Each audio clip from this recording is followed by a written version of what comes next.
Chuchu la kwa ina tonya abeji na master yimu ina johan ti la kwa nya ifima na manya ni yo na la yo kuma kwa ni te ji bi asenya mo ko ito wa bo to bu nya shanya ne ni yo o man mamu ma ban kai na ade na to ashi ngoji na ndi ya ni matukara ji ni mabuwa ba so ni ne ma yo ba master na da malako kakana ji ba mi ya otukara e ma nya biawa ye na ba no nya ma don na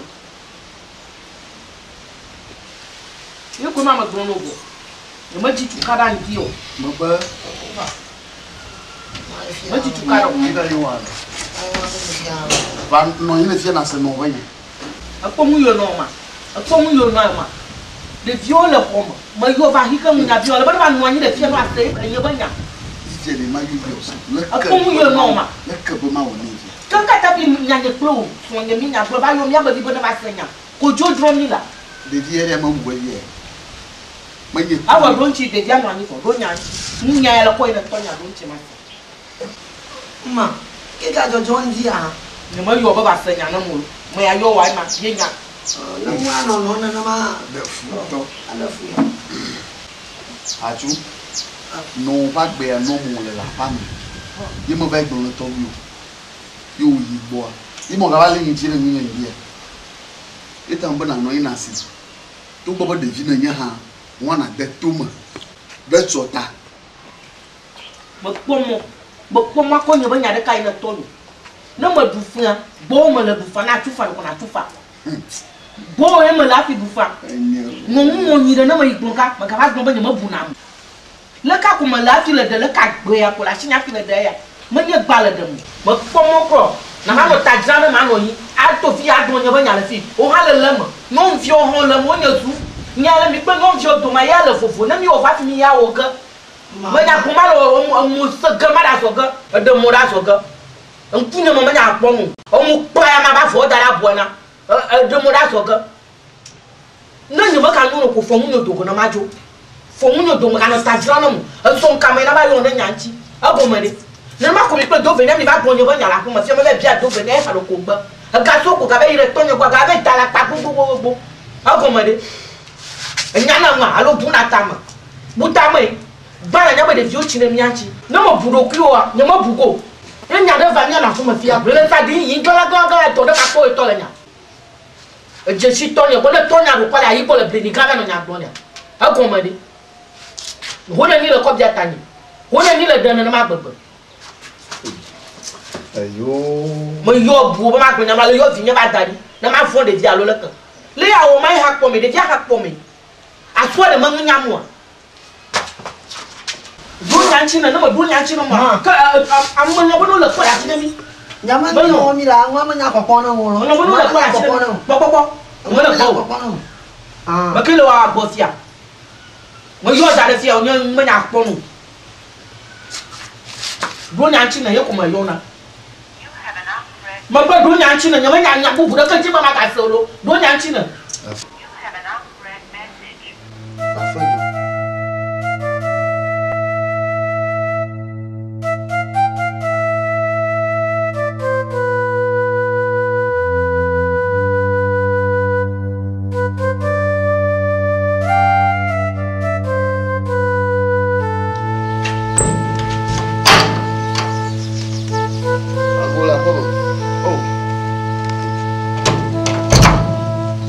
Para. La forme. Besoin. Yo. Moto vai coche pi. Coche.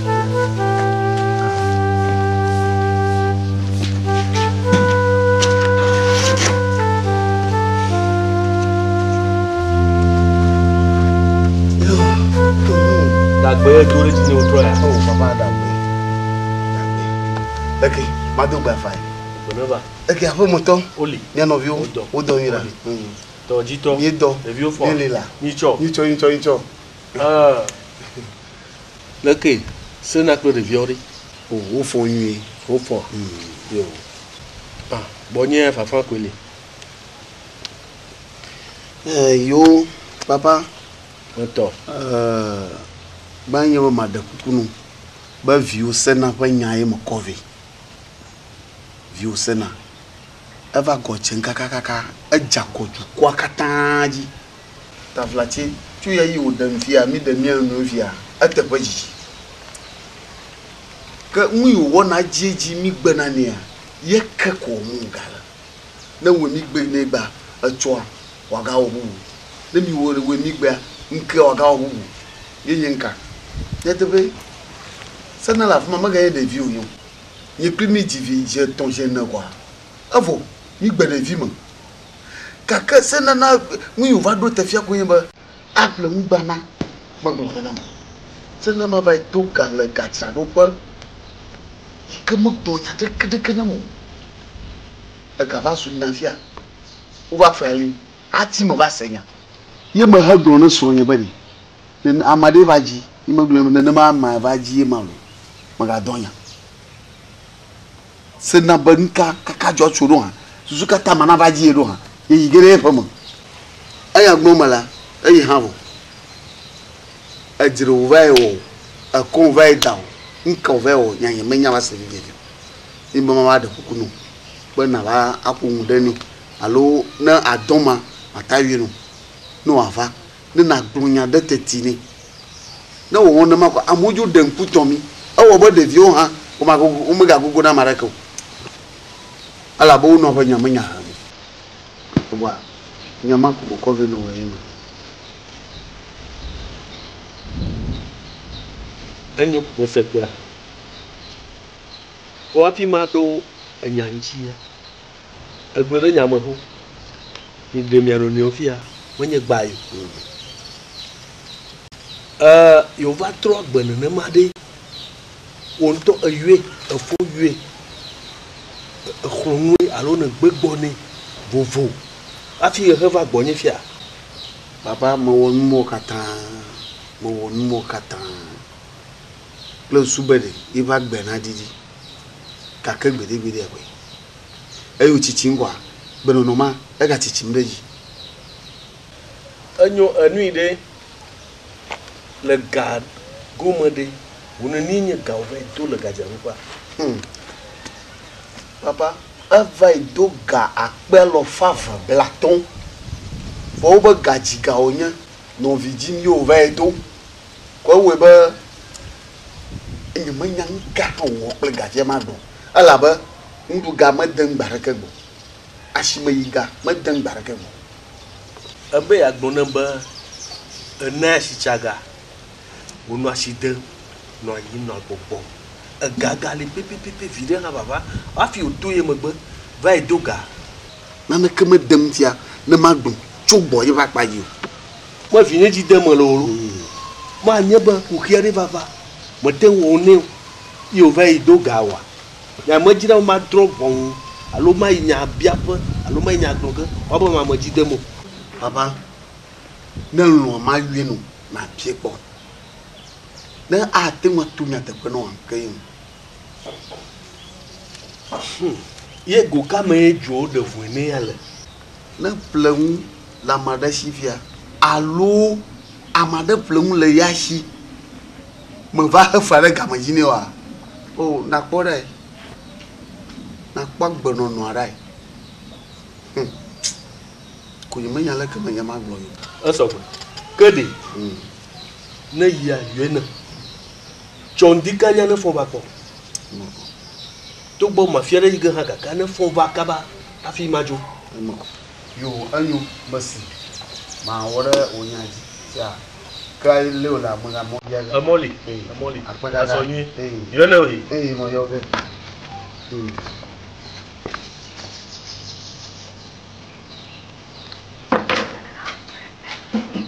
pa fa gwan na si na bi ase bare fa gwan na si ma fa gwan de gbogbo ma fa gwan ya yo mo do nya nchire mo ade unsu kwa ta gbo ma la su su mama do wonu asa di ko la yi ma ba se mi ja kun le yi me na ma nya bi o le ba fa gwan le ya le te do ji le to nya bo be gbo nya ko do chi na nya mai ma do cha nya ni ngo ke ma gbo ma le nya ni ngo ke ma gbo ma le aba na mura nya mo de na susu we na de na susu a na mura nya de na susu a de na susu ha to nya ko le nya gbogbo nya ka ta mi ta jira ga na nya no no aso agbe ro ha si wo nya ma jira ga na mu o bloga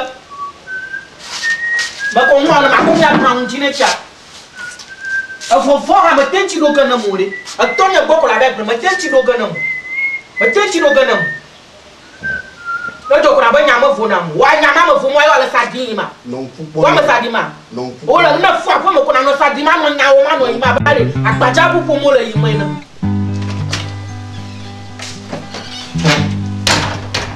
Jura jaga jaba khonu nyawun vo bro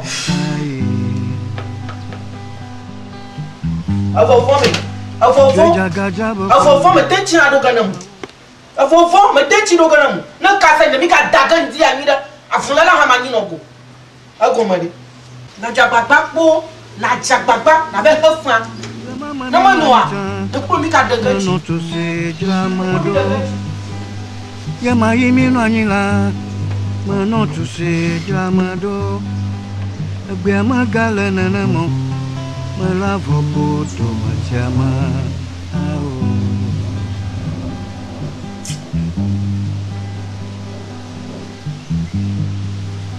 siana gbigbo mundo maka ko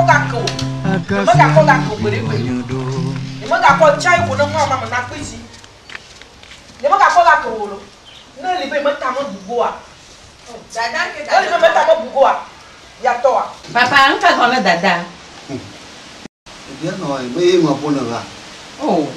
ai mana paja Oh, dada.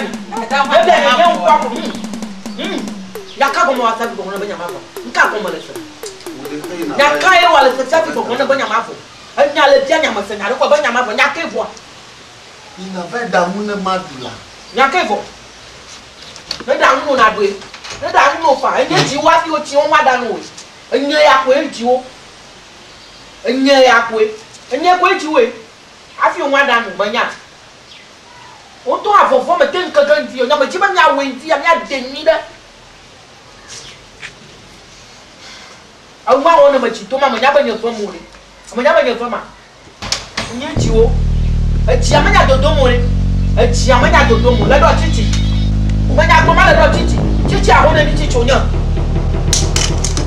pomo oh pomo la le ki nya o pomo e ma nya pe wa de na do chi a de na do chi ma chi do mo ya ako o de ko ga le ki nya eh ma da ma je oh o mo nya ko ga ka ya to da o so eh bravo ke to ala padara chi nya lo ko nya ala padara chi mo Bina ko ma gbochiri a ada sinchi anya yo nyeko na bina masa. ala padara chi ni to mo le plaka ni ala padara chi ni Ki o ma la ha. mo le cholu ni ai si le to ma oh ala padara chi ni le ke te won ni ba le ke te won anya tra na mo yi anya tra na mo yi mo jojo ga ne ba fo mo ma jo na fa ma no na bonya no. ma jo e gboro mo ni Na jo e fika. ne ba fo mo mo nka ba ma vivi ma lasi nka ba ma vivi ma lasi aso biare mama wa ko na ko si bi bena ko si tane na Don Barry. dada wenzo Mo sora mu. Leke mi fa. le fu ma dada Ni chwe ma. so bia ma chi ko ga be na mama Oh, tiana no na. Fika mo sora. Na ko ga chwe ha. dada ma chi do tolo ma chi do ma la gbegbe fun ma de kaka ba do fia ma chi do ma la gbegbe ma jo o ba la no o ka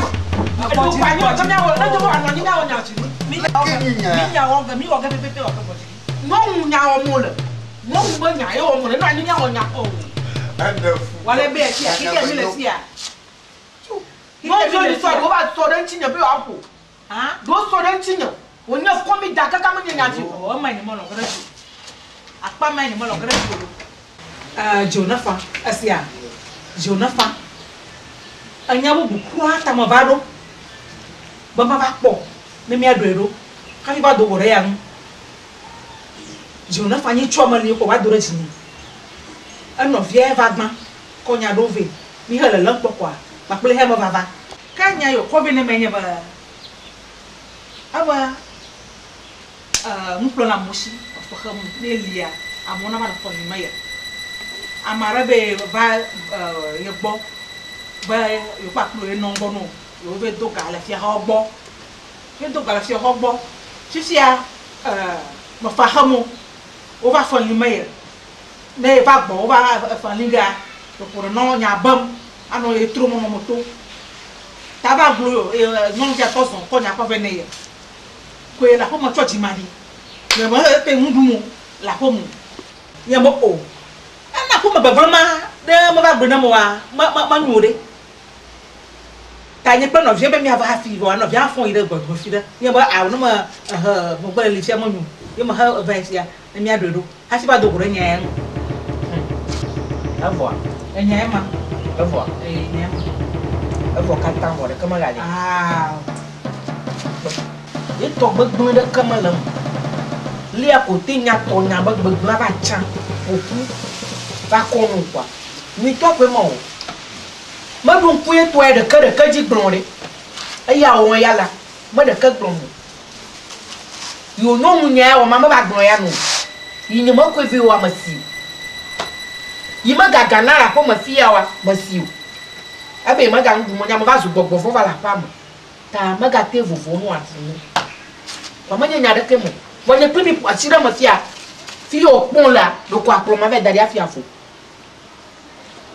na de son yesu on ve du fon kwa wo mu so ala le pomo na hi nde jojo ma fi fun ba ta na bla liji no afan ko na fon ba nya de kama kanu ani anya fo ba sese ni yiwo a le o le san ma ga na na agbomu bu ba fi ya agbomu bu ha ba na si anya ma chuchuchu e o ve gbon na toni won nya gbogbo koreji ya ma gbo fofon ya ma idi ya ma yue bono ba mi no ni ma binya enyama bia ma do nya de kanchi na mu ozu ba ma gbon nya ma kan wo ha ba ma du fon nya ma gbo ma du fo ya pe enya ko to fon du aba di ko ya ma enya ko to fon ave nya ma gbo na nya nyon wo do enya ga vivi na no enya na plemu le fi ave dra le fi a o de so mo ayi na to na nya mo le ma kwa afo e ro la ba so nya no ko ga pa vi no apera mu nchi no no ta dra na ba ma du fon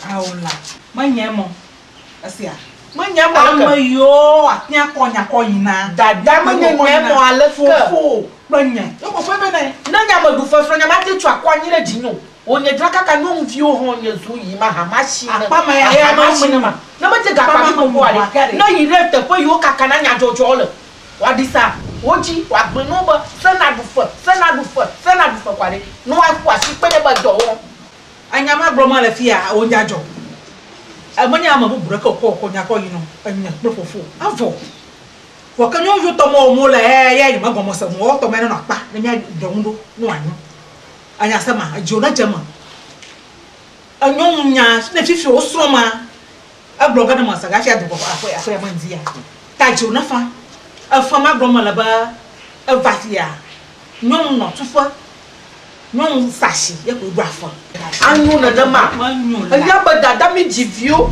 ye kle so je mi jivio ti de santi ka se fala yo vio ba de are jo po ni so ga so re ti da anya wo so re ti da la wo you show was strong man enye de yo you show was strong enye de yo ajo ajo fika abre fiore ajo fika aku de fiori maka boy mala ada we poko anya gbaduna we poko tempo ni tempo na anya ma ko bena choa kula ya sama se ma to mala ma Wo to mala mo ha.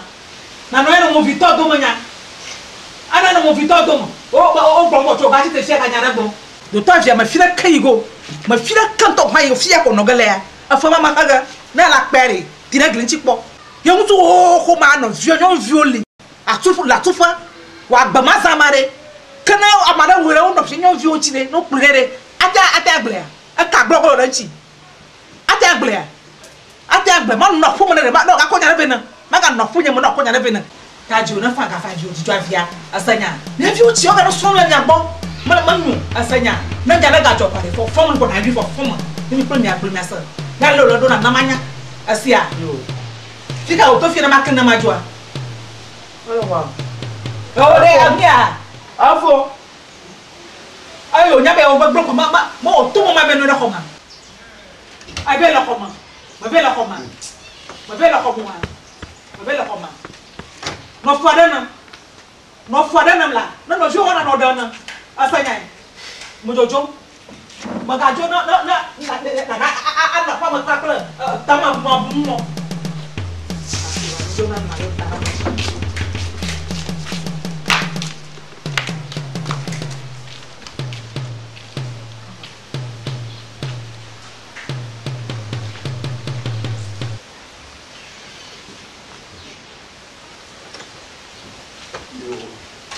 Ayo.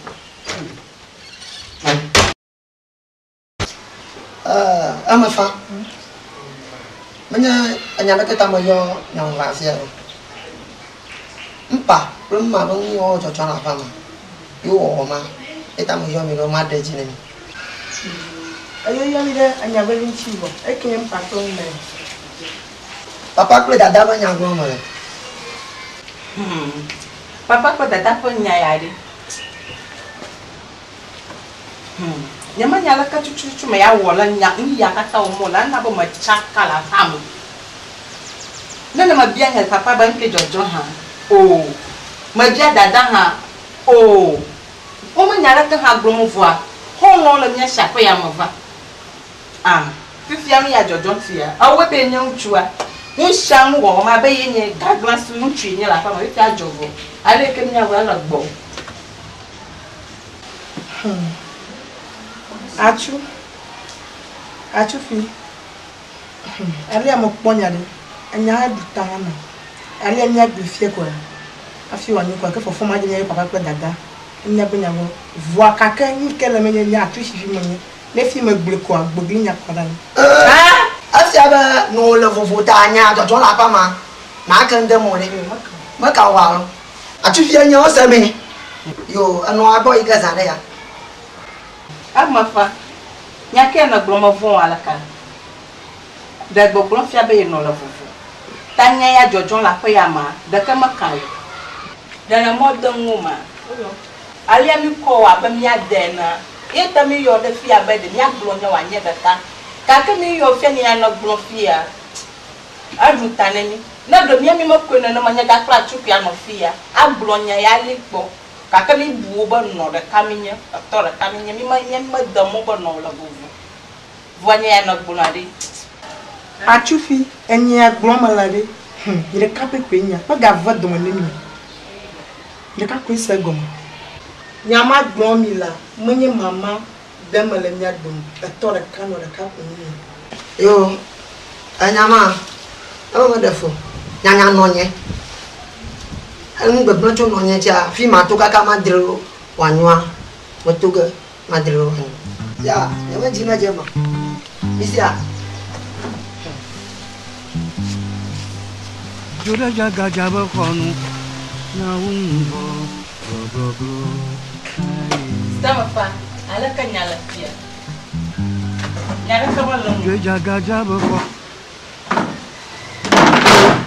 fi kami ko wa yo Teto masia manyo Teto munda samanyo Poli matela nyama jesyo Kuja kwesanya siama Sedoma siamanyo Banyam jona shaba khonu Kenya tanya la mafia. Sado muda gbanya vana Yama glona nya jana mata jio Poli mata nyama jesyo Kuja Seigneur, c'est à mignon. C'est dommage, c'est à mignon. Banyama Jona le shower hono.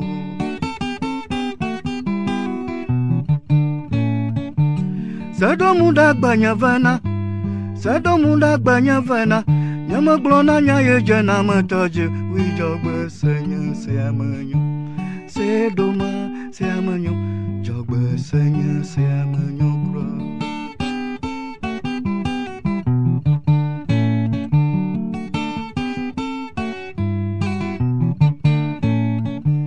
C'est de mouda c'est à magnon. C'est de mouda c'est à magnon.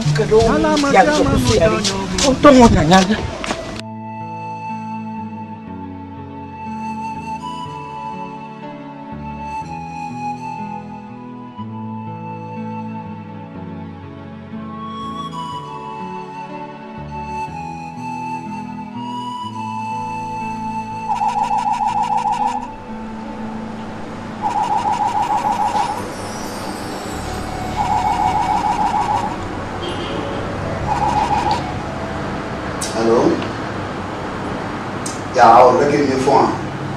I can't go on with that. Oh, yeah, I'm from here.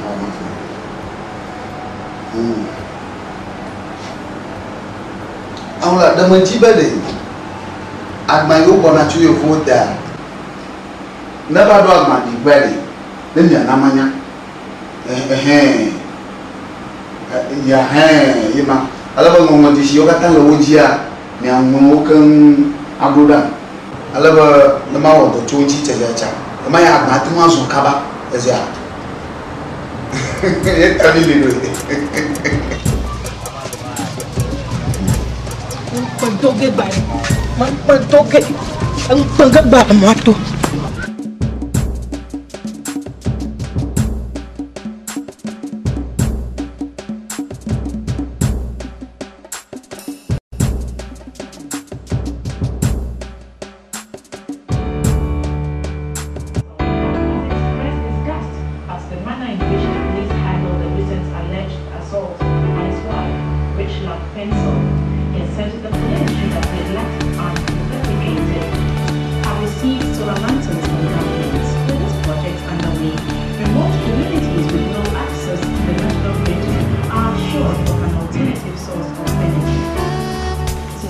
being tightened to make it more decentralized and effective.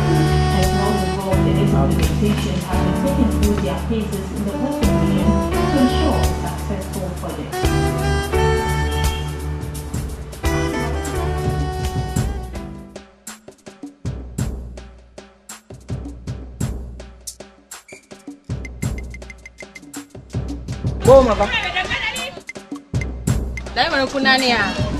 Danya bia se bana de ha. O gble na me. O gble na bana so nya kpacho to ma ba no na me agbo le fie. Anya gbo. Mo ko manya fie ayo.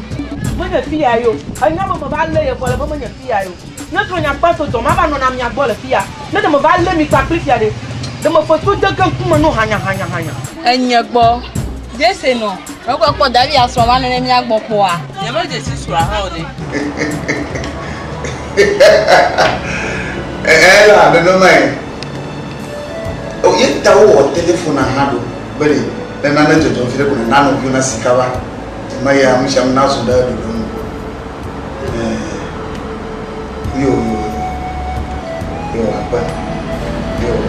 bye bye. Moi je suis encore. Nous va le mi pa pli le ti ade. Ni anto ha mi nyanya bo mo mi adia kaka ma nyanya ni nya ka ba le ma ona ba yo ma je shi. Ma je shi na ga ba fi akomi ga nye no ajo. Na mi akodari e chi dra mi na lo chi ma chi dra mi na mi ko to kere chi. Nya ya. Chi o nya ke ya je se no. No apapa so mi do nya da fi ago na mo ga gro ya. The tomato squash ko sa mo le fi ago ma ga jinya na o ya. Fo me na ka so mi agro nya sia. Ma ga jinya na fi agro. Agomo de, agomo. Le ko ma mo tro no. Eke ma gona meka, eke ma gro nyaka. Obele no so wa dodo ma le fi obo na wa ko daro a. Obele no so ogble a le fi anya o. Mo ba ga na ba ko a. Mo ga na me ka gbo. Ka ko to le ko ade. Me a o ko na ko na.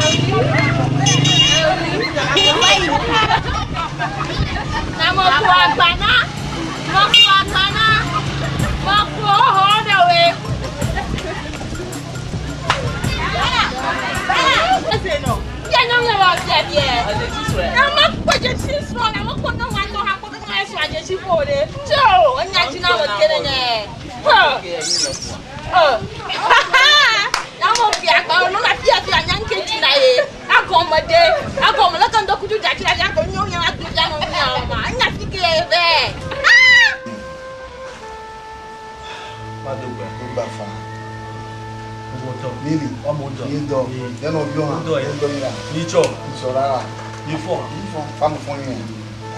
If you're lucky, if you got on for,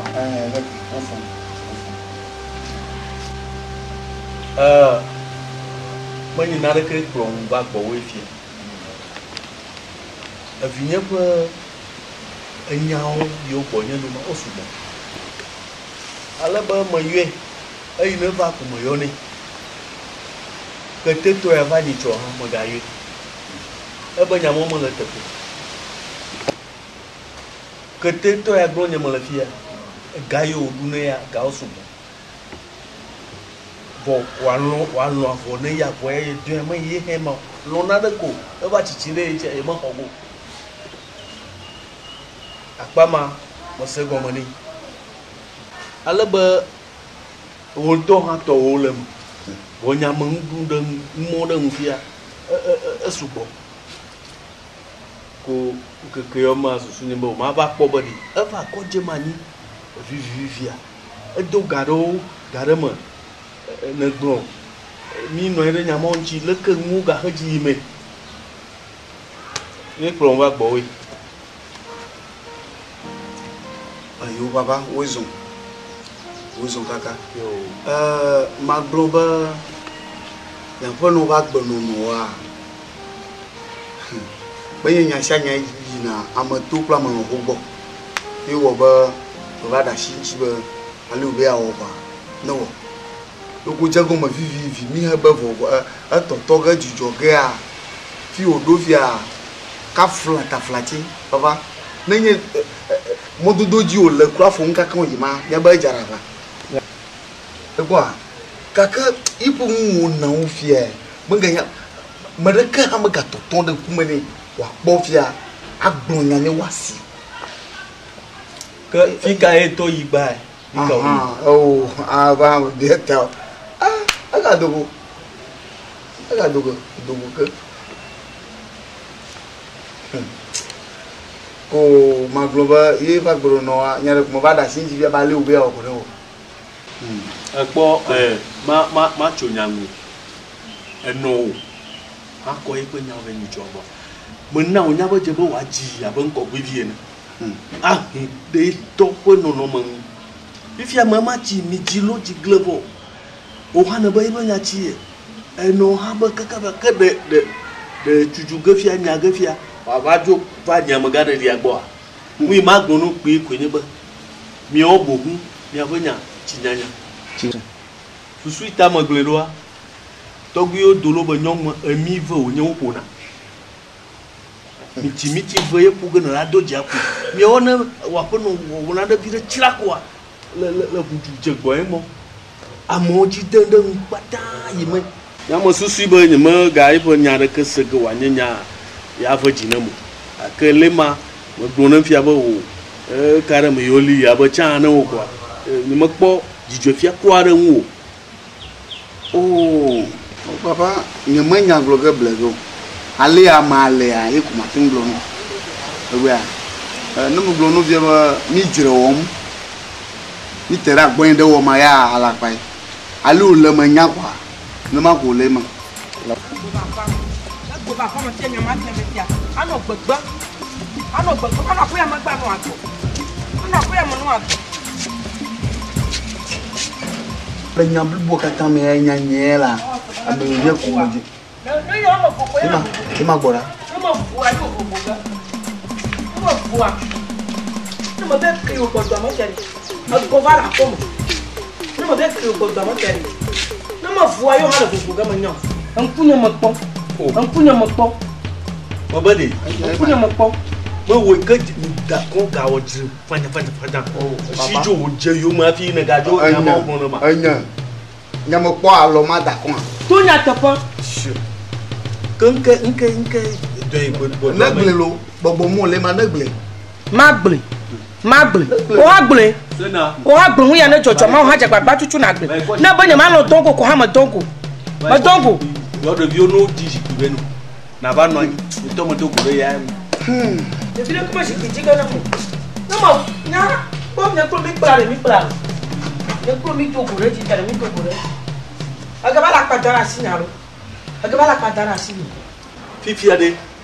Okay, sena nka ko nwe jojo. Ntu ya de papa, ntu ya pomo le fere agbama nyoni. Ntu vi ya pomo le fere, ntu vi mu gbegble ya pomo le fere. Blewo. Agbama nyoni. Blewo. Na mo ya ma jifi hani ware, nya na ma joho. Na ma joho. Agbere kama anyi nyowo dofu. Anyi nyowo dofu. Na ro amu plagana na ma no ana mo ko. Papa to mo do fa na lo. Amusundi. Le tote ponu. Papa e so wa. Ntu vi ya bo nyama ga bu yo kwa nyama ga bu. Juju ya magbe. Ah. Adon Wa ma la ko ma fi ya nyamu yo mu. Aw. Pon.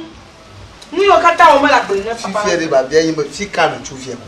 Fika mo so, fika le joyi. Fika le joyi. Fika le de no le chi to akole mo to ma sie. Ma si. Nte jo chi gbogbo ya le fo fie na jojo ga ma te ko chi da sha de no. Ah, bo ya ba kweye. Agbogbo. Chonya ntoto. Agbogbo. No nya ko mo le. No ngbo nya ye ko mo le. Ye ko be na zadara la ko ma fia. Mo nya te foto mu.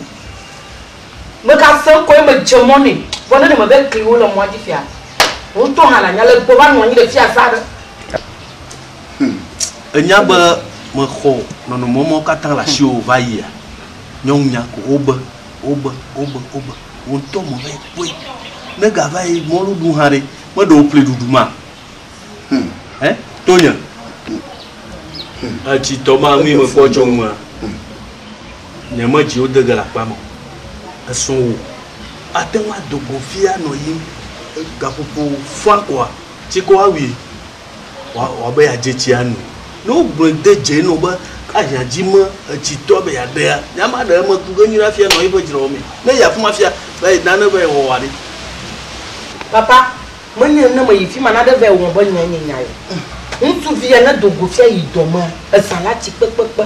Ye ba gbono no na dran dadi no gwa. Ro kwa to achiwa. Che ra kwa. Abe di podo. Ala ko ntu gbodo mo. Ni mo da wa dari ko ma dugo. Ala soji le mi soji manna makana ji ba wonro. Awo. Avi o chi de nya na butama. Na butama. Amu planka yo to na butama. Ola. Na butama. Awola. Na butama. Mo tu kaka ni mo na nya le tama. Ola la se na na mo juwa le ke no. Apana le so de nya ji. Apana le so. Enyo nya li fia ma gbon ni ya. Jineka. Fo. Alo wa blu bare bana ba. E do agba ne bana jo wa gbon. Majo. Kan to ya to wa ifi okwa. Majo. E go ndo jinu. Gbogbo re ya. Omi aga no ya o ma. Mo bia ga. Nya mo bia. Papa ko ni afi na jo. Mi agbojidi mi ere mi aruku o mo. De bi o machi sople mi. Ya mo bia. Oh. Ayi nge mo na mi ya. Ya ma ni ma jo ma. Na to na ta pe. Na to kwa mo plaka be che shu de bu do mo chi ku we na. Mazuga. Oh, papa. Mazuga. Assim, eu vou dar. Mazuga. Na klon do da. Ava ba se dona. Mazuga kaka za la do de chi. Ma vu. Anya ma vu. Nka ya mo ba to ku. Ha? Mi o ya. Una duna kaka.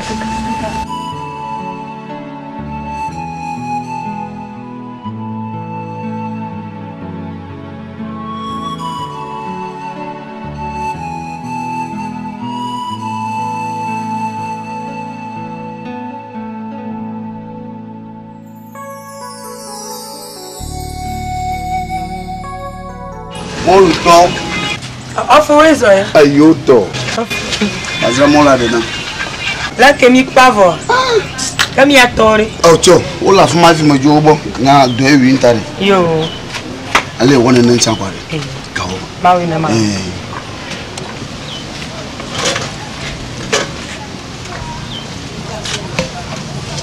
Wona chacha ma.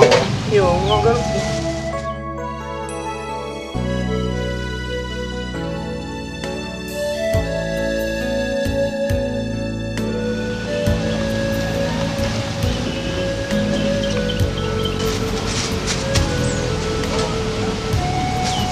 ba ma dire nyangulo a to tiji o mo ko gare joja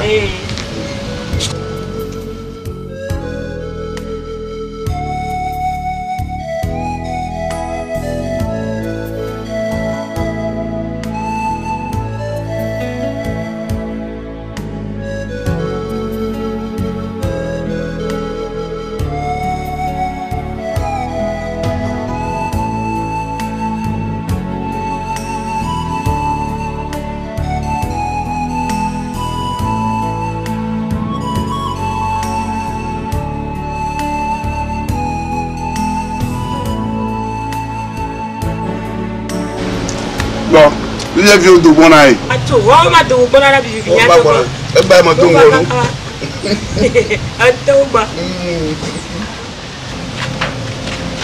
Molo to. Aku. Ami sana awa te kira kilo ko. Ami anda kilo na. wa fu to nya mu daga re mu ji Gana o gata ga mo juka do mo ne ma bebe ya. o ga bi jo la Ami wa do ama te kira ko di. Ama na mo ma ga gbo ba go no. afu mo de ku ma ga bi ji o la mo to na ma ga nyunyu mo ite wo mo ga bi jo to no bari nyo to ma de ji o si ga ko ji ku Ba yo sana wa da. O yo sana wa da sana da mami. Ya ma amo ju.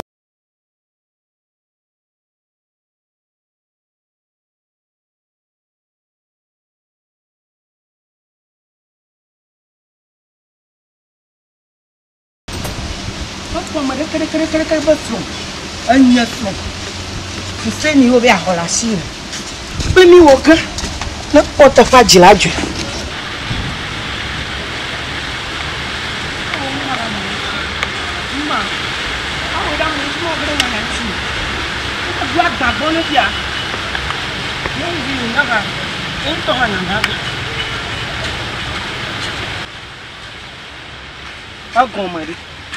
agomari mo tai nyang mo tanya ma dona gbeno ore adamo lo agba vive ma dadi abi aba khonyanya sonyi mo lo agba vive ma ade dadi abi aba khonyanya sonyi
Monko Cynthia Gigi. Monko Cynthia re Gigi. Mo lo drama la la mo so ko mo. Na pe. Manya pia mo la. Mo lo drama la mo so ho mo la. Agomore. Agomenya bala so nyako. Nyaka onya. Denya bia mo lo drama la mo so ho mo la. Anya magomore. Ye ko mama bia we. Anya ma bia mama kokon ba mo lu drama la ma so khoma la aye ko mama bia we ma kokon no be la khotonyo ada mo lu agba fi fo ya dale fi akwa amo so khon ma bia ma le bana gomare ha bo afono bo gaba kwa ho bi ma ba kpom lu mo lu ya dra fia mo nya gbo mo nya cholo a ho bi nya ma ga ko ba kpom kura o anya nya ho via mo lu bo ya le dale fi mo lu ha ma vivi mo Tadi hale sha. Le ba ko nya nya hovi. Afono. O ko so nya mo gbe le ba mo nya hovi. Ado kiji ko ga ndo kutu ya nya ro. Aji ma wona na. O ni ma nyo se ma ku kale na ngo kata yo. Na kuta.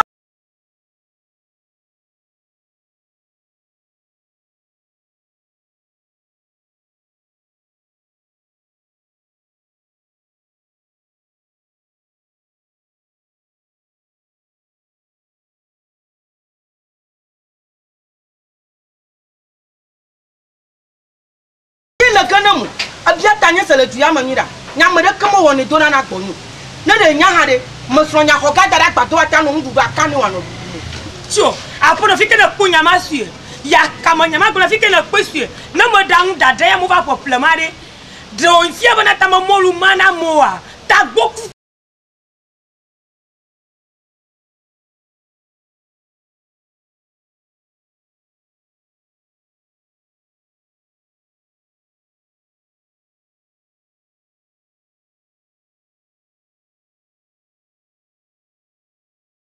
Boku de na mo nyo fi ma kuka tu pon wi wo ga nyong ele mo ko to ge tera ma ka awo mo so nya mo kenya ma so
awena mo tu ba la fie mo jo ha pa na va hai tu na fio na me pota ke na na gava ai ya mo ga o ga pere de mo to ba to si ka mi ko ga kun fuma no mi na pera ina na va na jo ko bo ko esro asroka hai na va ma la fie jo na va ma unya kura ama ma puta mo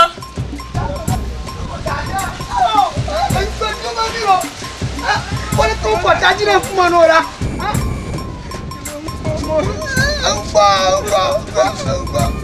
Oh, Dada, pardon ma milo. Oh, Dada, na ci ko ga ni o mi ba ne. Mo gani ade. Ko para ga yi ma, ko para ga yi. Ma. Mo gani la wa ci pe. Oh, Dada. Ko ta di aku makanya kimi adu. Ka. Ye ka mo. Na me apa ma ti ade. Ato. O tún yẹ wá gbọ́ ọ.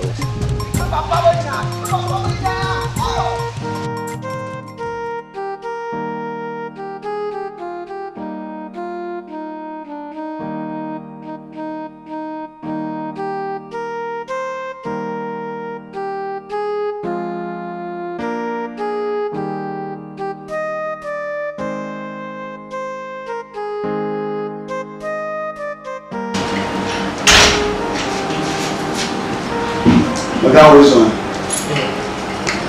Como eu tô Tá, não rouba. Aku awalnya apa tahu sini? Hanya tujuh, ada guna meja. Banyak orang defar tu. Yang kau download aku. Aku bovito aku download pegang.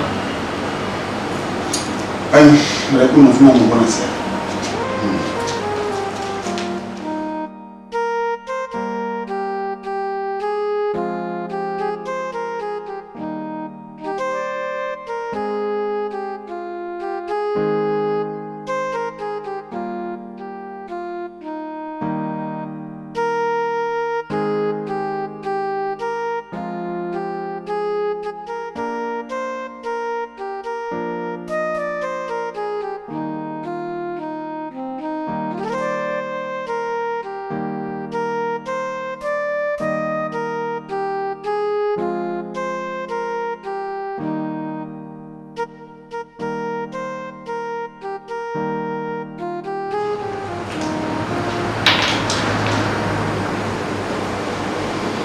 Yeah, hello. What about apa? Yo, apa? Tanah Jawa ni. Na aku gak ada nono aja ni sih. Buku lama dulu ngasih nama aku lebih sih. Yo, apa? Yo.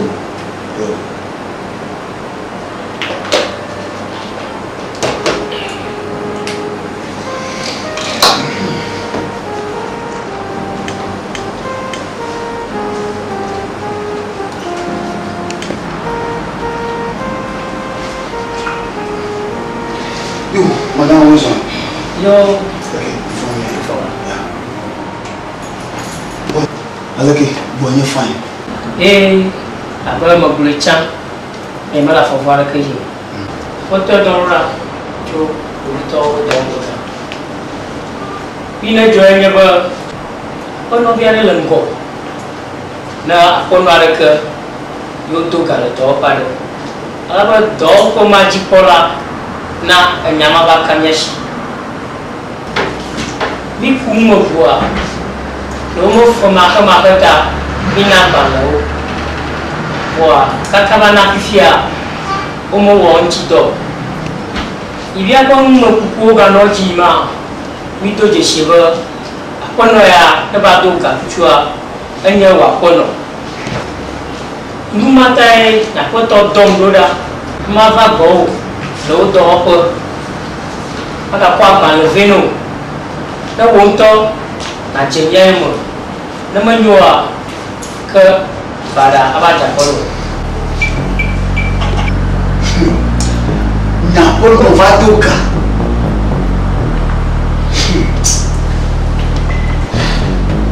enu masi vivien na ke ndo o nya fuwa na kamali o ma ko ba le veno ini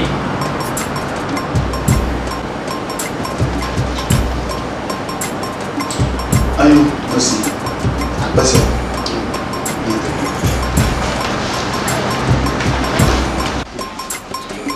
kama bien yo mama do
lege sia oh awula awen xiang fiage agbera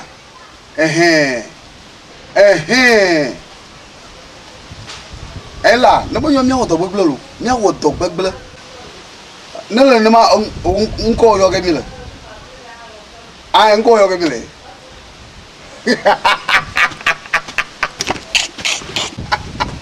you won't do driver glola. I do not wear pa. I do not wear pa. Mamma, net and Toyo Tari. You know.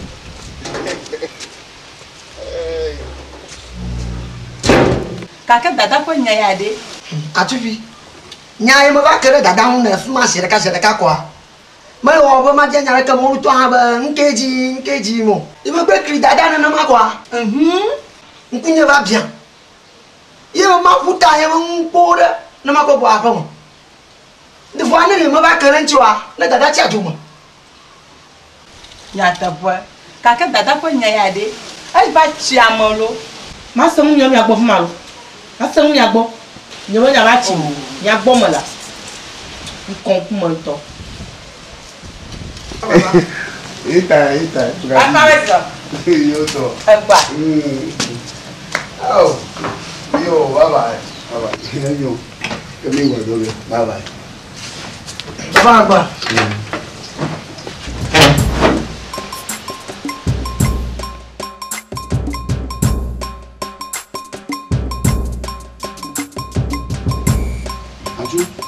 Papa. Ngini no o si pancake.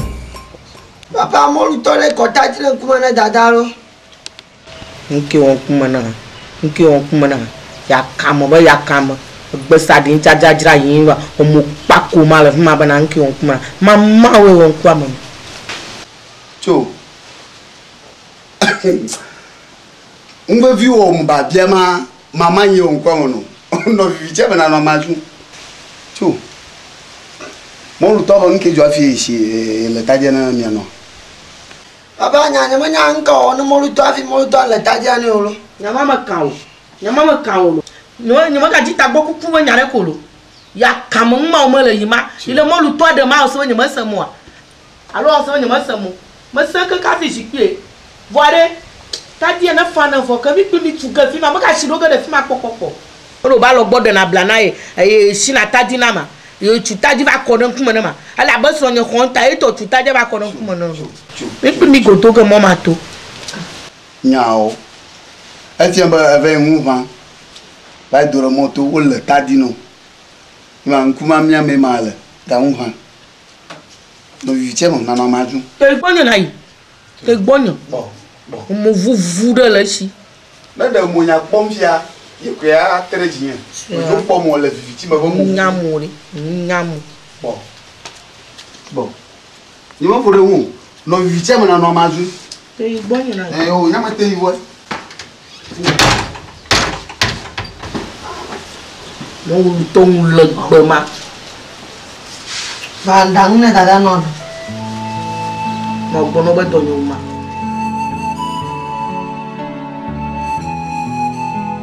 Mala fu mu ni cho. Apuno nyo gbogbo nyare. Ba fu no re don ebe no tong nai. E tong wani. Tong ko yin ro. Owo nyong ya gbebe ye mu ahogo. Oku gbon na kone be nye ebe no tong nai mu nwe mo. Vo ye nte va dropa. Va to asino no mutataji. Bu no tong nai. Le ma yoju we le ma ko ajojua. Tiens to ga jamu juju ya pleli afa do biblia fi vajo e va kwa ka bole kunya lo fia ajenya kwa nya ka na nya to a da nya ma fo ji komolo no ayo afo no a ma san mo lo gbo lo Baba bana ko se gbe a. Ma se gbe a. Amuzo. Bia afo no number nyama fo to agbon nyai ma. Papa, madakuku. Anyaka tema nyako to agbon. Elamalo. Amuzo. Bia afo no na sabade. Afo no ya na nwa wo na nchifia de. Ko kamola ha. Da mana ko se gbe a. Papa, amaga fuseni strong, blomila. Oh. Fuseni en towo son. Ye nwa wo den tiwa.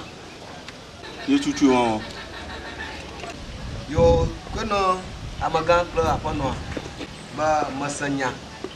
Yata nya peto ma gbono fia wo jina fa. Manyanchi dogo no. Wa no ga no ya no ga otukara. Fifia no ajagba no na dollar ho. No faton. Amuzo sino. Afa mo lo se gbe a. On est segura.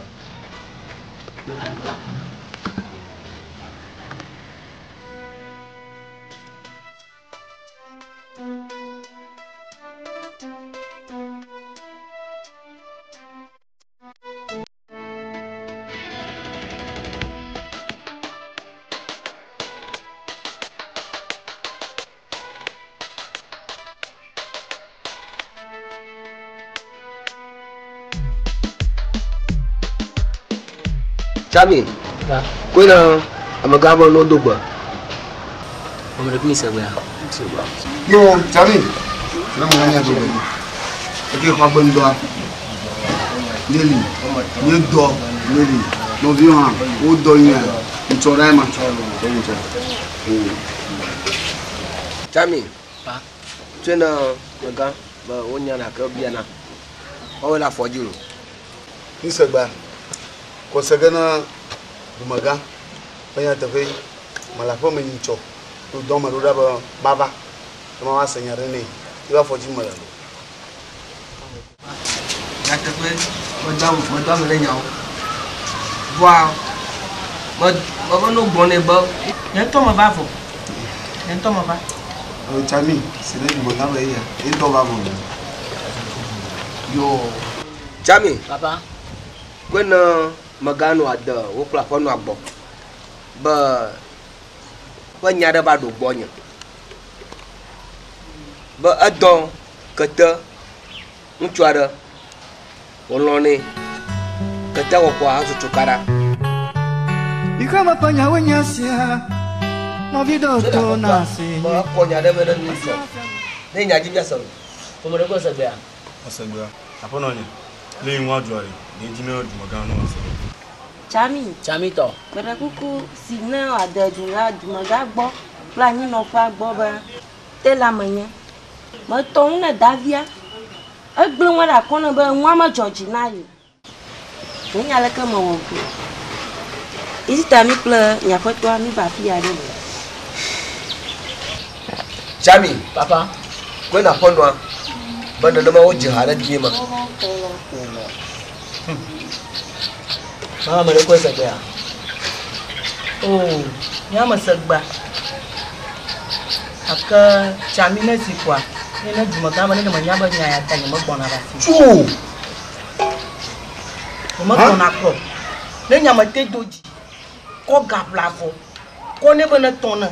Ma to ina nyiro ma gbon ba sama ma. Ni ya sama ya lo ya sama nya. Agomari.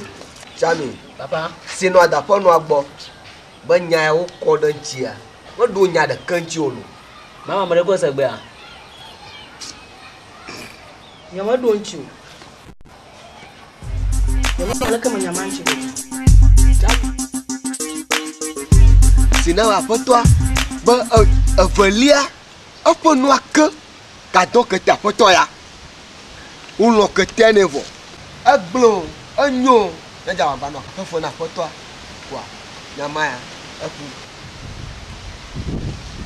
Amaga mare ko segba.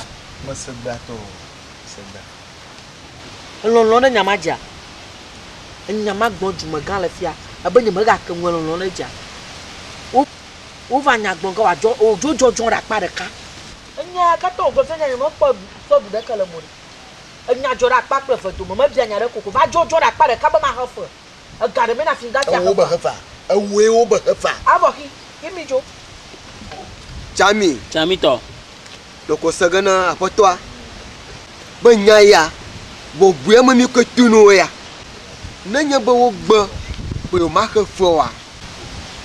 Ye ajo va sonya de wontia makanyo yeta no asi mi ya wo po no ala mi ya wo po no ala na gala maji kaka ye jova senya ma yimi ba no yin ntia to ko kaga no ke kwa ka o gbamu la bolo jamon da Chami asino manan ba yin na ma ga yin ye wo masanya to Owe nyama wa. Awesome. Dada, hojigbori e. Ye papa gbe ko nya kwa. Avoy, hojigbori e. Ha? Chami. Chami to. Nesi wa de Jumagan bobo. Ye le doji. Ba do akpe manya gbola de ne. Ale ogbolo nya kata o lo no boa. Mo si. Aka mo be ku mo be de. Do ko ogbolo nya da de domo. Be kama o, ati aha ho. Ne be ga akona foto ha. Masan kekea ko ma bia molo. Chami to. Kuna maga. Bana na makata to ko kumwe ma. Na ko la gbaru. Maga ma ko segbe a. Masegba. Sina magamba jimuya, na jimuya kwa. Me da von keke wiya ton. Makoga eto avenue. Jimu na mala. We wona na jimu ro kuna da sikoto kuma kwa. Aha fine. We fa haga. We jo fa haga. Ma nye ka go tamba hido. Chami to. Na magana sia. Na ka tema we manyu kuma. Maga ma ko segbe a. Na ma ko ka tema ko la fola. No mo ngana ni lo kwa. Ma ko ma ka fa. Da na ma fola. Ya ma fola. Nya ya go mo la ma sa. Wo di na fa. Amaga ma ko segbe a. Masagba. Akasi wa de Jumagan bobo de. Keke do mo la. Ejiji apa. Aka mo bo. Maga ma ko segbe a. Yo masagba. Chami to. Ko sagane. Ba Agola changu kono. Ya zon lo. Yo. Chami to. Yo mnya gbo fa le ko jero ha. Mare ku Jumaga yo gbo fan lo. Chami to. na siku na ina Jumaga plani no kwa. Ba enye la kwa makwa. Soja ba mo dodon va. Ha kuda ganya ya na la apo no nye kple apo no ya doma. Bo nyonyo toa emi va fia ha kpo apo no. Ku nye ma gblen ya dada jijipo wa. Yo nya ba anya ni kwe ba Jumaga ba ko mi va yi. Afi bovito va amadodon ava. Ye ma go nya abatia. Ale Jumaga ko ho nya dadia. Wa da mani. Yo va ha po no nya to ha eyashi. Wala pamu. Afo ya jimi le yalo. Jumaga ma ko segbe a. Yo masagba. Chami to. Sino bo wa we zoro. Jumaga mi ya zon lo. Chami to. Ko na foto benade. Akpone. Ale o ho va fifia. Enya na la sinye manna wa nya kwenye ba. Enya ya o kovia. Enya ba gere ho nya mo. Ta mi mo po wo nya fo no ma da sin ti via na to na yira afia ho gbo. Ta no ino gbena amagaba mo khonya ta ma da fufune mo ge antila fa akane mo we na mo fa wa mana wa nya ro. Fumare ko sanya. Jumaga para ku masagba. Kaka nyawya yabanya Allah mi agbo fia jiji. Mi fa jin la pomo, mi ma kankan ranwo. Ta pe a poto ya ta sina ma nya ba. Fisha film dobila. Ya pleve. Tai mavado. Oh nemi, nkama wonemi. Nkama wonemi. Chami. Afima fia. Alwa mama. Ofu ya de ti fo ko na le. Owe ta sa gban la ma fi mo koka. Chami. La je ya go mo gba ke ya. Chami. Toro. Bakoi. Abono do to Jumaga me ya. Amoti na boy. Chami to. Ko na povito ba masanya. Na joyi. Abna magama anyala bonya. Na lemo we kwa. Mana wa nyalo. Povito esegbe a. Ya Jumaga para ku masagba. Oh nemi. Agajwa mozu to le jokone. Ko ngo ba nyako be awo. To le jogune. Ngo ba nyako ko nyama ko de se. Ko gbe se sa gboko aponya mo son le zo ma ba. Owe pon ma be koka. Owe pon ma be. Ajuna me ya no blow.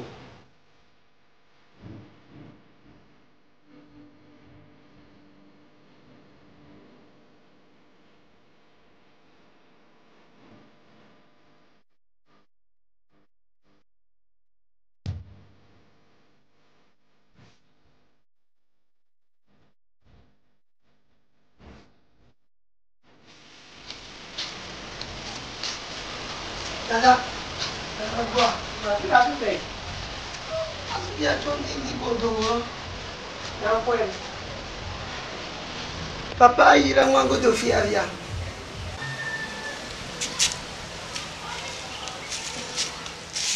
Fica ma fai. Ya dogo. Dada. Molu toma la moto fuma mi primi o tukara ba ya. Molu toma mi molu flopo fia na popo be yo kana ma. Dada. Ne le fuma jikwera do. Enye ple mi ato kata mi fuma mi apre molu.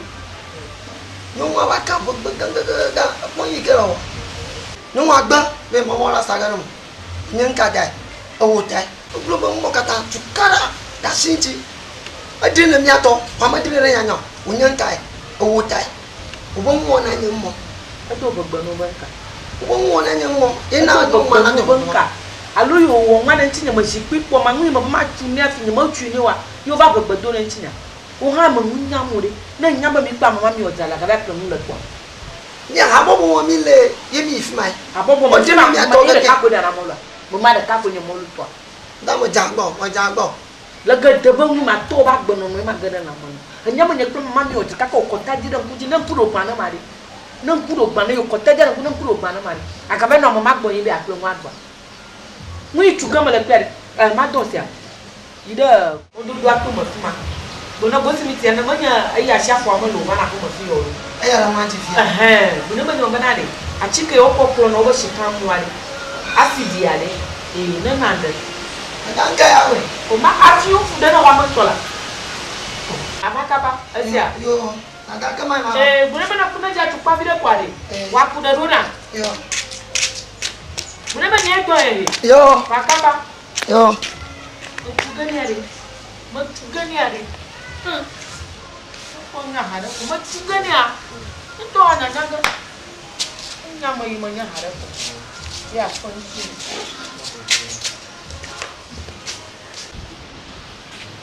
Dada. Dada. Ako no wa? Ako na. Iya. Ku dara peji fuma lini de. Ku dara peji mo bona. Lini dai ko yi dare fumeda we bloma la kan chi olo ko dare fumeda ko dare fuma Davia fumeda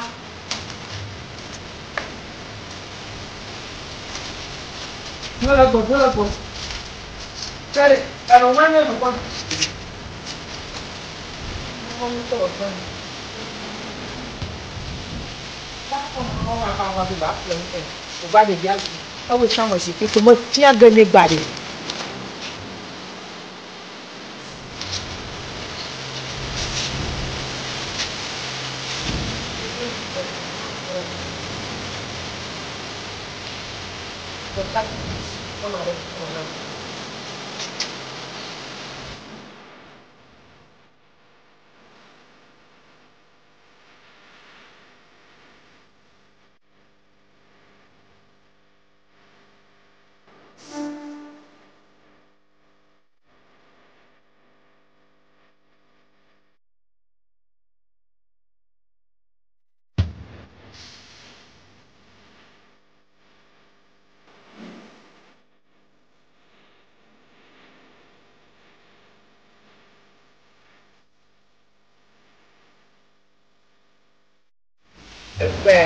non vi ogna ye de gake ba afumo ko no bolo nya mo ti gele ba mo mo de do mo wa afumo pa ma nele au au au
Papa, comme docteur avait mis à te voir dans la pomme.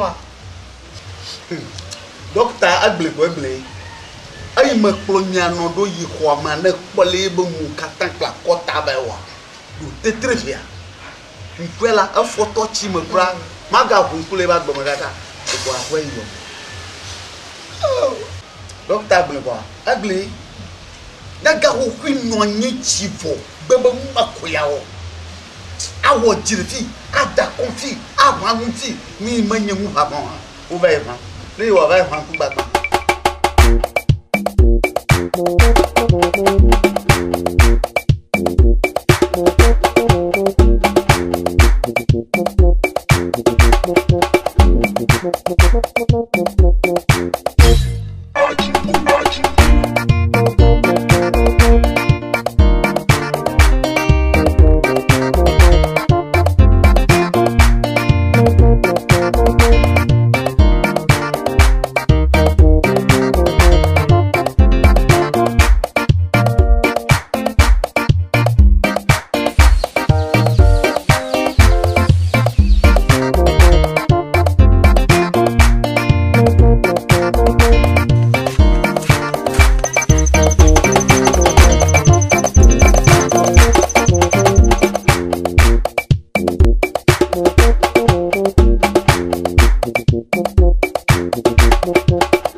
Thank you.